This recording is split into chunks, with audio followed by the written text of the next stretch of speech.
મારું નામ વાળા ભરતજી પોપટભા, પ્રદેશ પ્રમુખ ખેડૂત કલ્યાણ સંગઠન.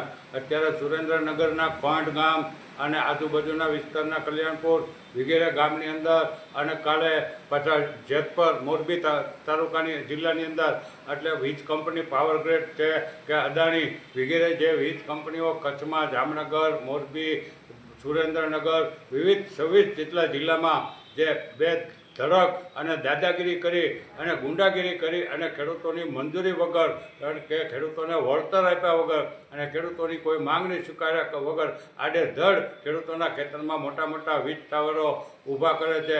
એનો અમે સખત વિરોધ કરીએ છીએ. એ લોકો જ્યારે ત્યાં વિરોધ કરે ત્યારે એને પોલીસે ખૂબ દમન ગુજાર્યું અને કાલે જેતપુર મોરબી જિલ્લામાં તો પોલીસે બહેનોને પણ દીકરીઓને પણ માર માર્યા. એ તો ઘોર નિંદાને પાત્ર કહેવાય. આ તમે પોલીસ રક્ષણ કરવાવાળા છો કે તમે તો તમારી આ પોલીસ ગુજરાતની પોલીસ કરતાં તો રાક્ષસો હારા હતા, આ સરકાર કરતાં તો ગુંડાઓ હારા હતા, તમારી કરતાં તો મોહમ્મદ ગજની, બાબર ને એ બધા હારા હતા કે એ થોડું ઘણું લૂંટીને વ્યા જતા. તમે તો આખા 56 લાખ ખેડૂતોની પથારી ફેરવી દેવા આ સરકાર જે વહી એટલે એના બાબતમાં આવતી 15 તારીખે ગાંધીનગરની અંદર સત્યાગ્રહ શ્રાવણીમાં જબરજસ્ત ખેડૂતોની રેલી નીકળવાની છે. 13 તારીખથી ખેડૂતો કચ્છમાંથી ને જામનગરથી નીકળવાના છે. અમે ભાવનગર જિલ્લામાંથી પણ નીકળવાના છે, સુરતથી, અને દરેક જિલ્લામાંથી ખેડૂતો ટ્રેક્ટરો લઈ અને હજારોની સંખ્યામાં ટ્રેક્ટરો ત્યાં અમદાવાદની અંદર શાંતિપુરા સર્કલે સવારે 9-10 વાગે ભેગા થઈને પછી ગાંધીનગર પ્રયાણ કરશે.